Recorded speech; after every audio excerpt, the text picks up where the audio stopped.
Assalamualaikum warahmatullahi wabarakatuh. Banyak sekali pertanyaan jamaah, Ustadz kasih kami channel untuk kajian anak-anak muda.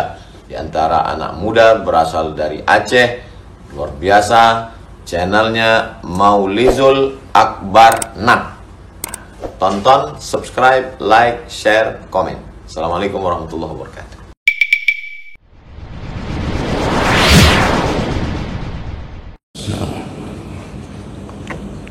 Assalamualaikum warahmatullahi wabarakatuh. Alhamdulillahil wahidil ahad, lam yalid wa lam yulad wa lam yakul lahu kufuwan ahad. Asyhadu an la ilaha illallah wahdahu la syarika lah wa asyhadu anna Muhammadan abduhu wa rasuluhul karim. Allahumma shalli wa sallim على نبينا المصطفى محمد وعلى آله وأصحابه أجمعين أما بعد رب اشرح لي صدري ويسر لي أمري واحلل عقدة من لساني يفقهوا قولي. Segala puji bagi Allah, kemudian salawat dan salam kepada Rasulullah, pada keluarga dan seluruh sahabat-sahabatnya. Jemaah salat subuh, bapa-bapa dan ibu-ibu yang Allah muliakan, insyaAllah kita akan lanjutkan tentang pembahasan tanda-tanda kiamat, dan kita masih membahas tanda-tanda kiamat yang kecil atau sughra. Di pertemuan kita yang lalu, di antara yang dikabarkan oleh Nabi SAW bahwa menjelang terjadinya kiamat maka bermunculan orang-orang yang suka berdusta atau para pendusta,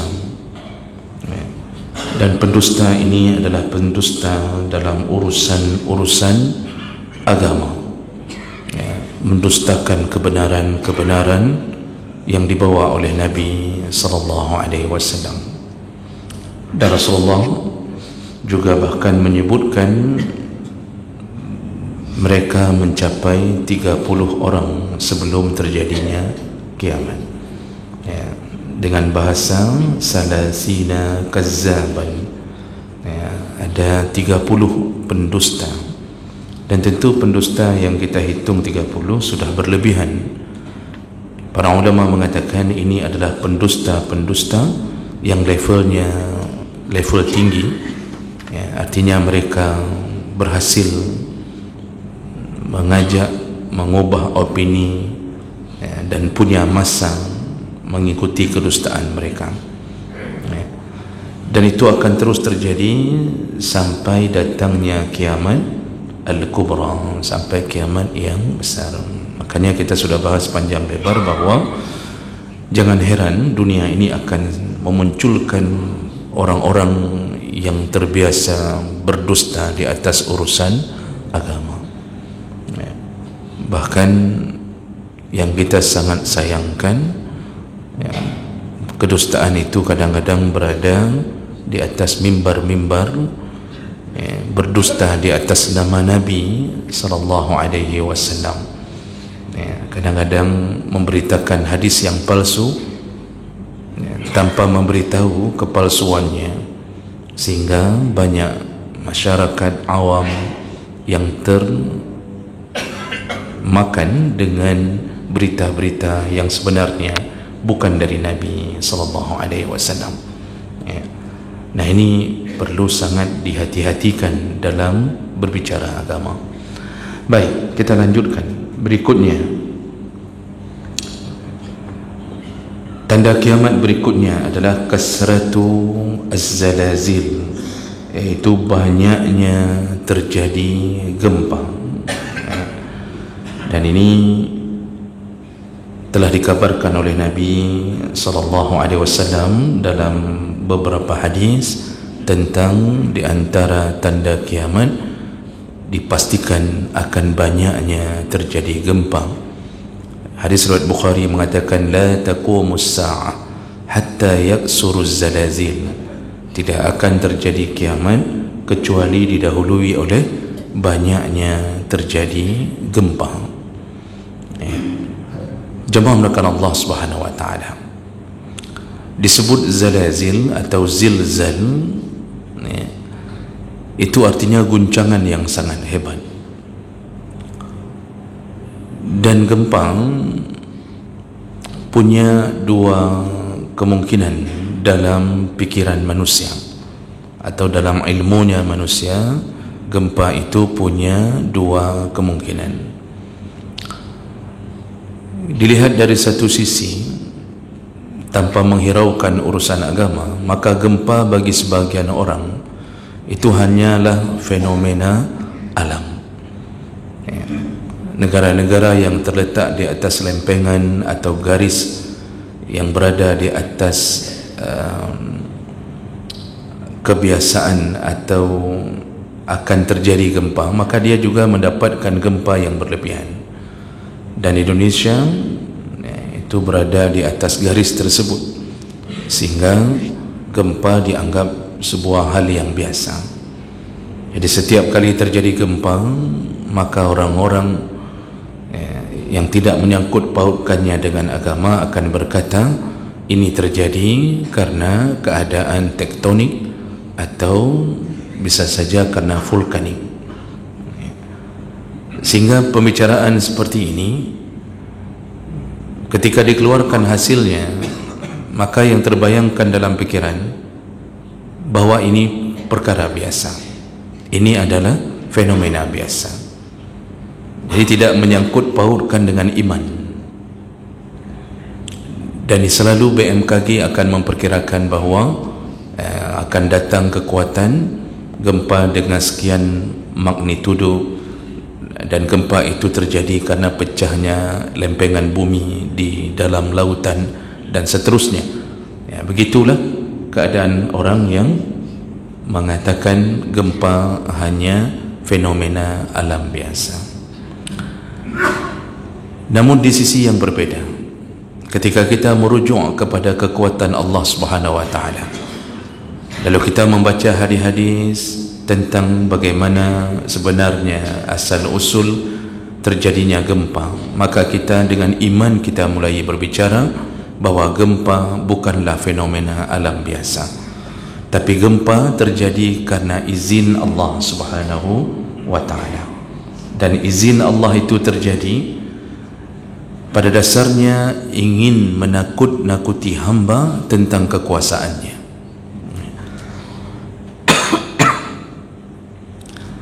Jadi salah satu cara Allah Subhanahu wa taala menyadarkan hamba dari berbagai keingkarannya, dari berbagai maksiat yang dia lakukan, yaitu dengan cara membuat atau menanamkan rasa takut ar-ru'ba di hati manusia, agar manusia tahu siapa yang mampu menggoyangkan bumi selain daripada Allah Subhanahu wa taala. Dan ini adalah salah satu bentuk kecemburuan Allah Subhanahu wa taala. Jadi gempa itu bahagian daripada Allah cemburu. Kita sudah pernah dengar dan kita tahu bahawa salah satu sifat Allah, Allah itu maha pencemburu. Dan cemburunya Allah itu melebihi daripada cemburunya Nabi. Dan cemburunya Nabi melebihi daripada cemburunya antara sesama kita. Dan itu disebutkan dalam salah satu hadis ketika Sa'ad bin Ubadah mengatakan kepada salah seorang sahabat yang lain, kalau ada yang mendekati istriku, artinya mengajak bicara, maka akan kutebas lehernya dengan pedang yang terhunus, bisayfil musaffah, kata Abu Ubadah. Lalu kemudian berita ini dianggap berlebihan oleh sahabat. Jadi mereka berfikir hanya gara-gara istri diajak bicara oleh orang lain, leher mau ditebas. Dilaporkan ke Nabi SAW tentang perkataan itu. Apa kata Nabi? Ata'jabuna bi ghirati Sa'ad, kalian cemburu, kalian heran dengan cemburunya Sa'ad bin Ubadah? Ana aghyar minhu, kata Nabi, aku lebih cemburu daripadanya. Wallahu aghyar minni, dan Allah lebih cemburu daripada aku. Jadi ingin disebut dulu bahawa Allah itu punya sifat cemburu. Nah, kapan Allah cemburu? Ketika hamba tidak lagi mendekat dengannya. Jadi ketika hamba mulai menjauh, tak lagi menyebut-nyebut nama Allah, hamba tidak lagi berkumpul-kumpul di rumah Allah, tapi hamba sangat senang berkumpul, berjingkrak-jingkrak ketika adanya konser. Mereka bahagia, bahkan jumlahnya berkali lipat dibandingkan orang-orang yang berada di dalam saf-saf masjid Allah. Orang tak lagi menyebut-nyebut istighfar, memohon-mohon ampun kepada Allah. Orang tak peduli lagi urusan agama. Di saat itulah Allah cemburu. Jadi bagaikan, walaupun tak sama cemburu Allah dengan manusia, kerana cemburu Allah tidak mengurangi zat dan kemuliaannya. Kalau cemburu manusia menguranginya, artinya dia punya sifat yang dianggap tak baik. Tapi Allah ingin dekat dengan hamba. Maka salah satu cara Allah mendekatkan hamba kembali di saat menjauh, diberilah gempa.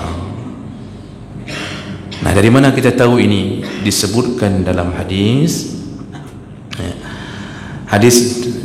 dalam syarat Muslim dengan derajat yang sahih dari Anas bin Malik radhiyallahu anhu, annahu dakhala ala Aisyah wa rajulun ma'ahu. Pernah Anas bin Malik mendatangi Aisyah dengan seorang sahabat yang lain. Faqala laha ar-rajul, lalu sahabat itu bertanya kepada Aisyah, ya ummul mu'minin, wahai ummul mu'minin, hadithina 'aniz zalzalah, kabarkan kepada kami sebenarnya gempa itu apa dan bagaimana dan apa sebabnya terjadinya gempa. Faqalat, di situ Aisyah kemudian mengatakan, iza istabahu az-zina, kalau sudah merajalelanya zina, kalau sudah mulai merajalelanya zina.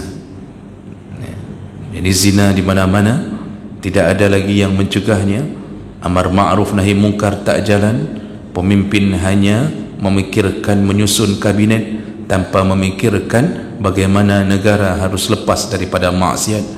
Calon-calon gubernur tak bicara tentang memberantas maksiat, tapi yang dibicarakan adalah bagaimana membangun infrastruktur yang lebih indah, lebih hebat, lebih maju. Zina ke zina juga dia, maksiat ke maksiat. Makanya cuba lihat visi misi para gubernur. Kalau mereka ada komitmen memberantas maksiat, maka pilihlah dia.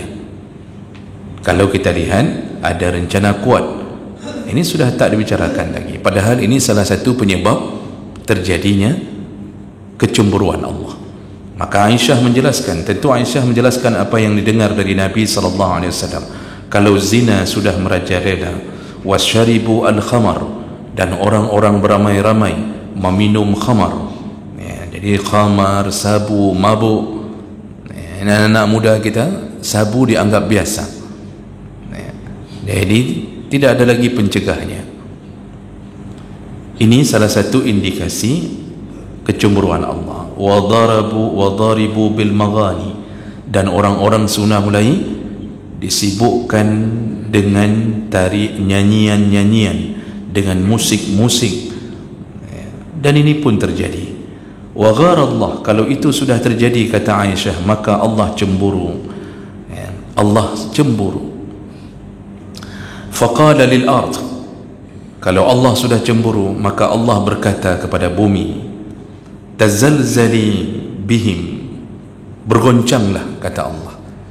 Jadi kalau Allah sudah melihat hamba tak lagi bersamanya, maka Allah mengatakan kepada bumi, salah satu makhluknya, tazalzali, wahai bumi, bergoncanglah. Zalzal itu gempa dalam bahasa sederhana kita, artinya buatlah goncangan yang keras. Fa in tabu wa naza'u, kalau mereka bertaubat setelah engkau berguncang wahai bumi, maka berhentilah. Wa illa hadamahum alaih, kalau tidak hancurkan mereka, binasakan mereka semuanya. Jadi ini salah satu bentuk kecemburuan Allah sehingga menyuruh kepada bumi untuk bergoncang. Dan kita tahu kalau Allah sudah marah, kemurkaannya menyebabkan makhluk yang durhaka itu tidak dibiarkan hidup satu pun. Lalu kemudian Aisyah radhiyallahu para sahabat tadi kemudian berkata, ya ummul mukminin, azabun alaihim, apakah kalau terjadinya gempa itu menjadi tanda bahawa semuanya diazab? Apa kata Aisyah? Qalat bal mau'izatun wa rahmatun wa barakatun lil mu'minin, tidak semuanya bermakna azab. Datangnya gempa itu salah satu daripada bentuk mau'izah, peringatan, kemudian warahmah, kasih sayang, wa barakatun lil mu'minin, dan barakah kepada kaum mukminin. Jadi ketika sudah terjadi gempa, tentu yang merasakan bukan hanya yang ahli maksiat, walaupun pemicunya adalah mereka yang mengizinkan konser. Pemicunya mereka yang membuat konser, yang mengumpulkan orang-orang untuk melakukan maksiat. Pemicunya adalah orang-orang yang hari ini memenuhi kota-kota Lok Semawe ini dengan perzinaan, pacaran di mana-mana. Itu pemicu. Tapi begitu diberi, maka yang merasakan seluruhnya adalah seluruh yang berada di kota tersebut. Maka ditanya, apakah ini azab untuk semua? Kata Aisyah, tidak. Untuk seorang mukmin maka itu peringatan, rahmat dan barakah. Artinya kita disuruh kembali kepada Allah.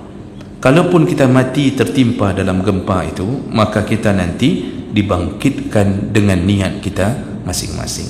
Cuma kenapa di dunia Allah Subhanahu wa taala memberikan gempa itu untuk semuanya? Salah satu kelalaian kita, orang melakukan maksiat kita biarkan. Orang melakukan maksiat kita biarkan. Ketika kita biarkan, maka di situ Allah marah kepada kita yang mengaku beriman walaupun kita tak bermaksiat. Dan inilah dampak daripada diamnya para ulama di atas maksiat. Jadi hari ini orang-orang yang diberi jabatan, yang mampu berkoordinasi untuk menghilangkan atau mencegah terjadi maksiat di satu kota, itu semua mulai berdalih dengan mengatakan, ini bukan urusan kamu, ini bukan urusan kami, ini bukan SOP kami bisa bergerak ke situ, batasan kami, wewenang kami hanya segini, segini, segini. Semua diam. Anehnya hanya kadang-kadang memunculkan suara menjelang tahun baru, baru muncul dilarang melakukan pawai, dilarang membakar kembang api, dilarang berkumpul-kumpul lagi. Itu saja. Setelah itu sepanjang tahun diam, sepanjang tahun diam. Padahal Masya Allah pemicu gempa cukup banyak beredar di antara kita. Di saat kita tak berkuasa lalu mulai bicara di atas mimbar, maka bagaikan kita bicara di dalam angin badai. Tak ada yang mendengarkan. Yang dengar pun orang baik-baik. Ini bicara di atas mimbar, masalah yang begini, amar ma'ruf nahi munkar. Yang dengar orang-orang taat yang datang ke Jumaat, yang salat 5 waktu, apalagi yang salat subuh. Memang insya-Allah mudah-mudahan istiqamah. Tetap kita adalah orang-orang yang baik dalam lindungan Allah. Jadi yang dengar orang baik. Sedangkan para penzina, orang-orang yang ke konser tadi, itu tak pernah datang untuk salat berjamaah. Jadi bagaimana menasihatinya? Kalau bukan kuasa pemimpin, tak mampu menghadang semua kemurkaan Allah. Pemimpin yang mampu menghadang. Cukup satu surat saja ditandatangani oleh para pembesar, ditandatangani oleh para pembesar, koordinasi dengan para ulama, insya Allah aman keadaan. Tapi kadang-kadang malah yang membuat konser tersebut para pembesar yang kita harapkan itu. Begitulah kenyataan hidup kita hari ini. Maka angkatlah pemimpin orang-orang yang peduli terhadap agama, walaupun dia tak terlalu beragama, paling kurang dia masih mendengarkan nasihat, masih mendengarkan usulan dari rakyatnya untuk menghentikan maksiat.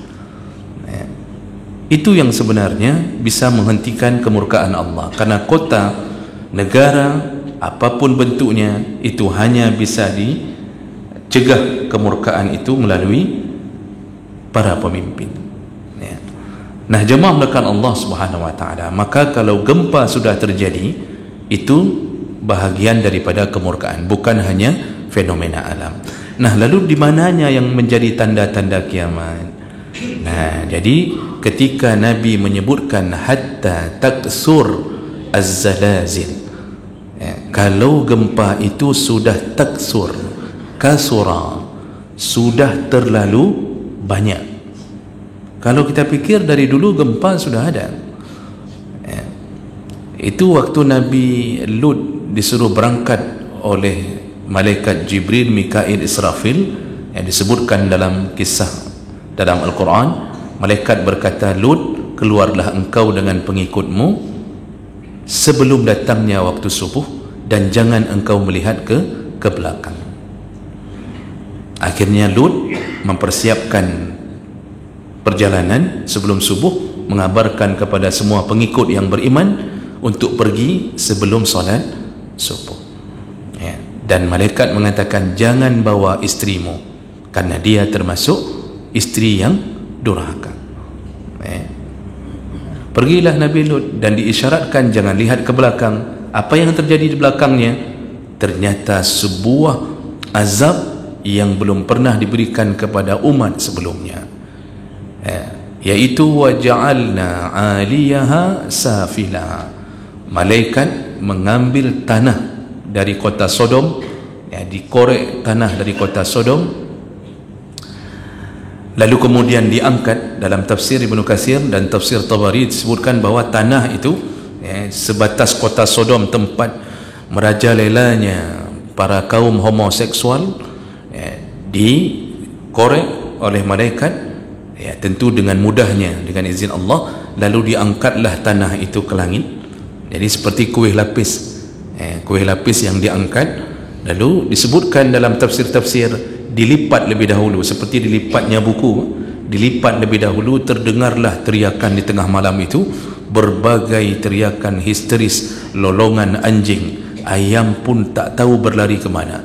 Setelah dilipat, dibuka kembali setelah menghadapi goncangan yang sangat hebat, barulah disempom, Pak. Apa bahasa Indonesianya disempom? Disumpam, gitulah kira-kira. Jadi dibalikkan yang atas, dibalikkan ke bawah. Dan itu Masya Allah, bayangkan Pak, satu negeri dibalikkan oleh Allah seperti membalikkan kuih lapis. Hancur-hancuran, mengalami goncangan dengan dilipatnya bumi. Kalau kita masih bergetar 9,2 magnitudo, mereka, atau skala Richter, tapi mereka dilipat buminya, bergeserlah semua keadaan. Setelah itu dihentakkan ke dalam bumi, dibalikkan dari atas ke bawah. Bagaimana hancur? Dari dulu sudah ada gempa-gempa ini. Dari masa-masa dahulu, gempa menjadi sebuah hal penyiksaan dari Allah Subhanahu Wa Taala. Lalu hari ini yang patut kita khawatirkan, ketika gempa itu sudah mulai taksur. Jadi dulu sekali saya dengar dari orang tua, Pak, dari orang-orang tua, tahun 70-an itu ada gempa paling besar di Aceh. 70 berapa? Bapak yang tahu, yang sudah berkumis putih, yang sudah berjanggut putih, bapak yang tahu. Kalau kami kan masih muda-muda, Pak, walaupun nampaknya tua. Jadi bapak tahu tahun sekitar 70-an itu ada gempa di Aceh yang hancur-hancuran. Kata orang tua, pohon kelapa pun sampai menunduk saking kuatnya goncangan. Tuan Padu memang Pak, 70 berapa itu yang terjadi, saya dengar dari orang tua. Setelah itu baru kita mengalami kembali yang paling hebat ketika tsunami 8,9. Tapi masih dalam rangka volumenya masih sesekali. Nah, ketika mau terjadinya kiamat, volume ini bertambah, taksur, dan terus. Kata Ibnu Hajar Al-Asqalani ketika mensyarah hadis itu, karena itu hadis Bukhari, dan Ibnu Hajar salah satu daripada pensyarah hadis Bukhari, beliau mengatakan, kad waqa'a fi kathirin minal bilad asy-syamaliyah wasyarqiyah wal-gharbiyah kathirun minaz zalazil, walakinna alladhi yadhharu anna al-murad bi kasratiha. Gempa yang akan terjadi menjadi tanda kiamat, dia akan terjadi di berbagai kota, di timur, di barat, di selatan, di utara, semua negeri akan mengalaminya. Tetapi yang Nabi maksudkan, kata Ibnu Hajar, bi kasratiha, ciri-ciri kiamat mau datang terus meningkat volumenya. Jadi dalam satu bulan itu ada negara-negara di Turki gempa, lalu kemudian besoknya kita baca berita ternyata Kanada gempa, lalu gempa di Vietnam, gempa di Indonesia, pindah lagi ke sana, pindah lagi ke sini. Hampir setiap waktu ada gempa di mana-mana. Kalau itu sudah terjadi, siap-siaplah, kita akan segera menemui dimensi hidup yang berbeda. Kita akan bangkit juga dengan diawali gempa. Jadi nanti puncak gempanya, Bapak Ibu yang Allah muliakan, itu rasa takut yang sangat memuncak ketika terjadi kiamat. Jadi ini Allah beri rasa takut ini agar hamba bertaubat kepada Allah Subhanahu wa taala. Dan puncaknya gempa itu akan terjadi di saat hari H terjadinya kiamat. Allah menyebutkan, inna zalzalatas saati syai'un azim. Gempa yang akan terjadi di hari kiamat syai'un azim, itu perkara yang sangat dahsyat, kata Allah. Bagaimana dahsyatnya? Supaya bisa dibaca tentang dahsyatnya, Allah memberi sebuah analogi. Seorang ibu yang sedang menyusui, itu tak peduli lagi anak yang disusuinya. Padahal seorang ibu kemanapun pergi tak melepaskan anaknya. Tapi hari itu, anak itu terlepas, saking takutnya sang ibu. Lalu seorang ibu hamil akan lahir tanpa harus mengalami proses persalinan. Lahir begitu saja, karena saking takutnya. Unta-unta yang bunting, lahir anaknya begitu saja, padahal unta susah melahirkan, tapi lahir begitu saja. Wa taran nasa sukara wa ma hum bisukara, kata Allah, engkau akan melihat semua manusia merasa seperti mabuk, padahal mereka tidak mabuk. Jadi semua merasa seperti mabuk. Bayangkan Pak, kita tak pernah mabuk, tapi ketika mengalami gempa itu seperti mabuk, tak tahu kita arah ke mana, digoncang sana, digoncang sini. Makanya Allah mengatakan, iza zulzilatil ardu zilzalaha, kalau sudah tiba waktunya, maka bumi digoncang dengan goncangan yang luar biasa. Nah, setelah itulah habislah kita semuanya, terdamparlah bumi ini, tidak ada satu pun makhluk yang hidup, bahkan satu rumput pun tak bisa hidup lagi. Semua bangunan rata dengan tanah, terhamparlah sebuah pemandangan, tembus seluruh pandangan, tak ada sesuatu apapun. Lalu kita tak tahu berapa ribu tahun berikutnya, wa akhrajatil ardu asqadaha, barulah muncul hari kebangkitan. Nah, kebangkitan itu semua bumi ini mengeluarkan semua isinya. Jadi semua yang terkubur di bumi dikeluarkan kembali, bangkitlah kita. Inilah jamaah melakukan Allah tentang tanda-tanda kiamat. Dan rasakanlah kita sudah mulai mengalami masalah ini, yaitu gempa sudah mulai sering. Semakin dekat kiamat, semakin tinggi volume terjadinya gempa. Mudah-mudahan Allah selamatkan kita, Allah kumpulkan kita kembali di dalam surganya.